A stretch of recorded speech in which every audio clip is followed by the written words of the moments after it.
Oi, vamos começar hoje com a segunda parte do nosso conteúdo sobre massa atômica e massa molecular. Então, quem ainda não assistiu a primeira aula, entra aqui no nosso canal, no nosso último vídeo postado, que é a parte 1 do nosso conteúdo, e se liga agora na nossa parte 2. Vamos lá. Vamos começar com a definição de massa molecular. Massa molecular é a massa da molécula medida em unidades de massa atômica, que é representada pela letra U. Aí a gente tem um exemplozinho em uma balança. Se pudéssemos colocar, por exemplo, uma única molécula de CO2 em um dos pratos da balança, notaremos que são necessárias 44 unidades de massa atômica, U, no outro prato, a fim de equilibrar a balança. Dizemos então que a massa molecular do dióxido de carbono, que é o CO2, é 44U, porque foram necessárias 44 unidades de massa atômica do outro lado da balança para poder equilibrar com essa molécula de CO2 que a gente colocou no primeiro lado da balança. A gente tem um esqueminha aí de uma balança para ficar mais fácil para vocês imaginarem. De um lado, a gente tem a molécula de CO2, sendo representada aí por essas cores fantasia. O átomo de carbono seria a bolinha cinza e os dois átomos de oxigênio as bolinhas vermelhas. E do outro lado da balança, digamos que a gente foi adicionando unidades de massa atômica, que é representada pela letra U. A gente foi colocando de um por um, até equilibrar a balança. Quando equilibrou, a gente notou que foram necessárias 42 unidades de massa atômica. De acordo com o que já foi dito para as massas atômicas, podemos repetir que a massa molecular indica quantas vezes a molécula considerada é mais pesada que 1/12 do isótopo carbono 12. O cálculo prático da massa molecular é feito considerando que uma molécula é uma soma de átomos. A gente tem uma molécula é composta por vários átomos. Por exemplo, CO2, a gente tem aí representando no slide. A molécula de CO2 é composta por um átomo de carbono e 2 átomos de oxigênio. Então, temos aí a soma das massas atômicas de cada átomo. Massa atômica do oxigênio é 16. A massa atômica do carbono é 12. Temos o segundo oxigênio, que também é 16. Somando 16 mais 12 mais 16 do outro oxigênio, vai dar uma massa molecular de 44U. A gente viu agora no slide anterior que é representado a massa molecular por essa letrinha U aí. Então a massa molecular, já está dizendo, massa da molécula, é a soma das massas atômicas, a soma das massas dos átomos que a compõem. Temos agora aqui mais um exemplo do ácido sulfúrico, H2SO4. Notamos agora que na molécula de ácido sulfúrico, a gente tem inicialmente H2. Significa que tem 2 átomos de oxigênio. Então, vai ser 2 vezes a massa atômica do oxigênio, que é 1. Tem aí 1 vezes 2. Mais a massa atômica do enxofre, que é 32. Mais 4 vezes a massa atômica do oxigênio, porque é O4. Significa que tem 4 oxigênios, então vai ser 4 vezes 16. Fazendo esse cálculozinho aí, somando, a gente tem uma massa molecular de 98U. Ou seja, a massa molecular do ácido sulfúrico é 98. Temos mais um exemplo aí com a sacarose. C12H22O11. A massa atômica do carbono é 12. Se na molécula de sacarose temos 12 átomos de carbono, então vai ser 12 vezes 12. Mais 22 vezes 1, porque são 22 átomos de hidrogênio. E cada átomo de hidrogênio tem uma massa atômica de número 1. Mais 16 vezes 11, porque 16 é a massa atômica do oxigênio. Temos 11 oxigênios na molécula de sacarose. Fazendo esse cálculozinho aí, encontraremos uma massa molecular de 342U. Seria a massa molecular da sacarose. Sabemos que muitas substâncias não são formadas por moléculas, mas por aglomerados de íons. É o caso das substâncias iônicas. Não existindo a molécula, perde o sentido, evidentemente, falar-se em massa molecular. Os cálculos, contudo, podem continuar seguindo o mesmo raciocínio, dando-se ao resultado também o nome de massa molecular. Temos agora aqui mais alguns exemplos do cloreto de sódio, o famoso sal de cozinha, NaCl. Só temos um Na, que é um átomo de sódio. A massa atômica dele é 23, então vai ser 23 mais 35,5, que é a massa atômica do cloro. Somando, a gente vai ter uma massa molecular de 58,5 para o cloreto de sódio. Embaixo a gente tem aí o pirofosfato de sódio, que é formado por Na4P2O7. Então, temos 4 átomos de sódio aí, então vai ser 4 vezes 23.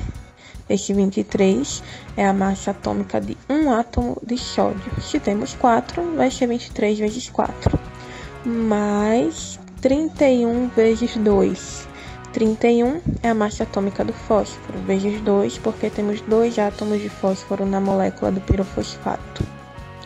Mais 16 vezes 7. 16 é a massa atômica do oxigênio, 7 porque temos 7 átomos de oxigênio na molécula. Realizando esse cálculo, chegamos a uma massa molecular de 266 U. O caso de substâncias hidratadas segue o mesmo raciocínio. Por exemplo, Cu é CO4 vezes 5H2O, que é a representação aí para as substâncias que são hidratadas. A gente vai ter a composição da molécula da mesma forma e vai realizar os cálculos da mesma forma.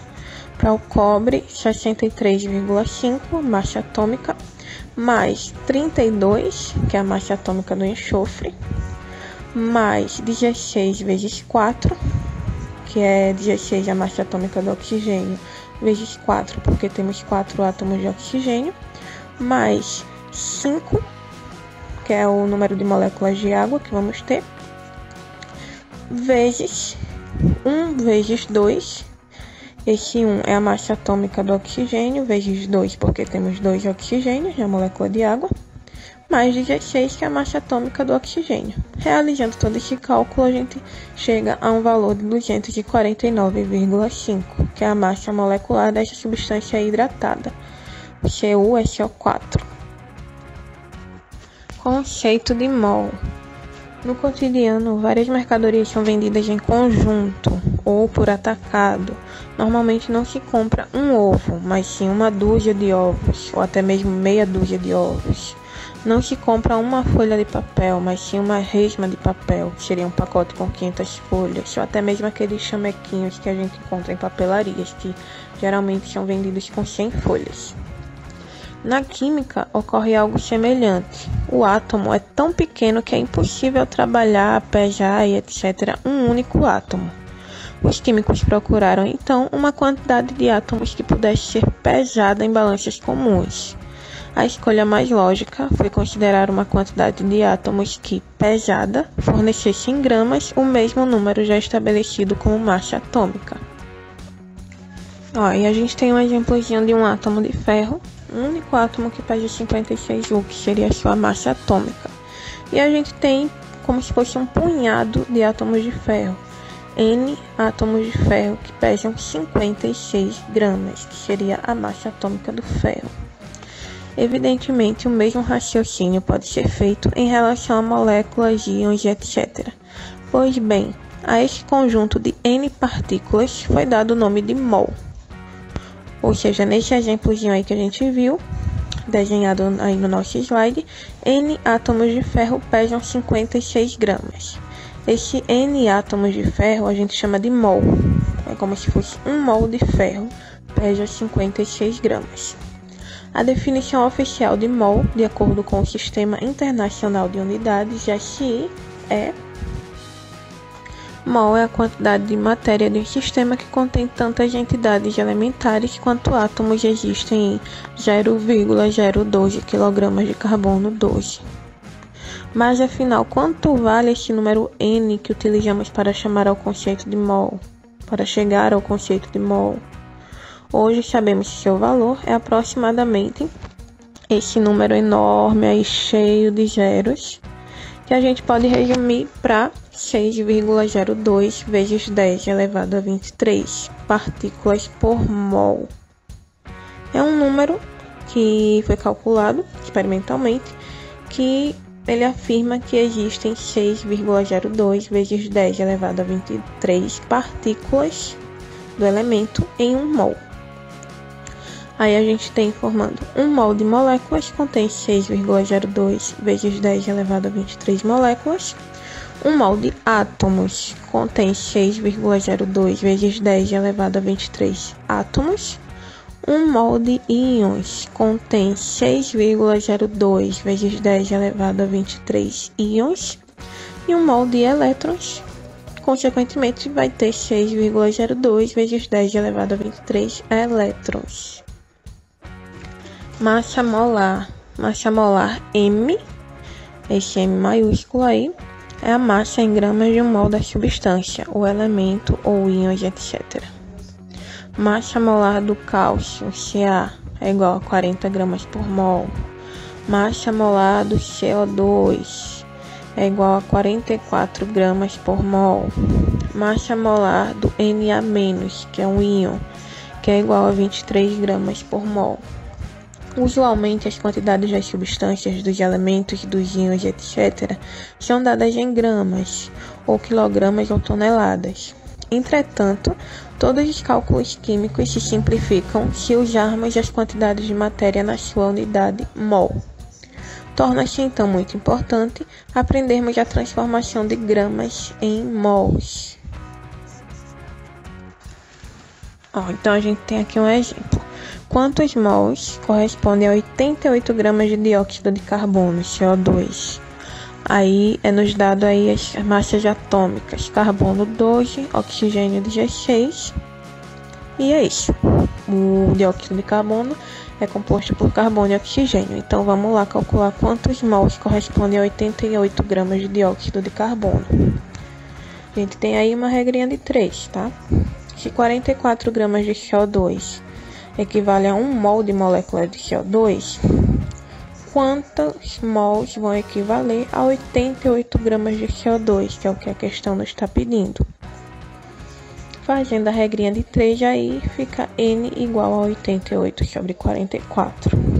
N, que é igual a 2 mols de moléculas de CO2. Ah, mas de onde veio esse 44 gramas de CO2 que foi usado inicialmente? Do cálculo inclusive que a gente fez aqui em slides anteriores. A gente pegou as massas atômicas dos átomos que compõem a molécula de CO2 e chegou ao resultado de 44 gramas. A gente calculou anteriormente aqui no slide mesmo, para esse mesmo exemplo do CO2. CO2 é composto por um átomo de carbono, que é 12, e 2 átomos de oxigênio, que seriam 2 vezes 16. 16 é a massa atômica do oxigênio. Calculando, a gente chega a um valor de 44 gramas. Ou seja, 1 mol de CO2 tem 44 gramas. E a partir daí é só fazer a relação de quantos mols tem 88 gramas de CO2, que é o que a questão nos está pedindo. Segundo exemplo, segue o mesmo raciocínio. Quantos mols correspondem a 100 gramas de cálcio? Aí a questão nos dá aí a massa atômica do cálcio, que é 40. Cálcio é formado por um único átomo de cálcio, é Ca. Então a gente sabe que a massa atômica dele é 40. Então 40 gramas de cálcio equivale a 1 mol de átomos de cálcio. A questão está nos pedindo 100 gramas, então é só a gente fazer a relação. Quantos mols, N, vai ter em 100 gramas de cálcio? Fazendo essa regrinha de 3, vai dar N igual a 100 dividido por 40. A gente vai chegar a um valor de 2,5 mols de átomos de cálcio. Ou seja, em 100 gramas de cálcio, que foi o que a questão nos pediu, temos 2,5 mols de átomos de cálcio. Nos dois exemplos anteriores aparece a mesma fórmula matemática, generalizando-a temos N, que é igual a M', que é a massa em gramas, sobre M'. Isso é só uma forma de vocês distinguirem esse M minúsculo desse M maiúsculo, digamos assim. Esse M minúsculo é a massa dada em gramas. O M maiúsculo é a massa molar, que é dada em gramas por mol. E o N inicial é igual à quantidade de matéria em mols. Essa foi a fórmula que a gente usou para os dois exemplos anteriores. Com isso, encerramos a nossa segunda parte do conteúdo sobre massa atômica e massa molecular. A nossa próxima aula será resolvendo alguns exercícios para vocês tirarem algumas dúvidas. Se ficaram com algum questionamento, podem mandar para a gente, podem colocar aqui nos comentários do vídeo. Aqui está o livro base, que a gente sempre retira o nosso conteúdo, que é o Feltri de Química Geral, volume 1, sexta edição da editora Moderna de 2004, e a referência das imagens que a gente utilizou ao longo da aula. Então é isso, sigam a gente no Instagram, @sk_matizando, acompanhem lá as nossas postagens, curtam, compartilhem. Tem também o nosso e-mail, esquematizandocontato@gmail.com. Vocês podem mandar questões, mandar dúvidas, questionamentos, sugestões por lá também que a gente responde. Não esqueçam de ativar o sininho aqui das notificações do nosso canal, se inscrever. Qualquer dúvida, qualquer pergunta também pode comentar aqui no nosso vídeo. Muito obrigada e até a próxima aula.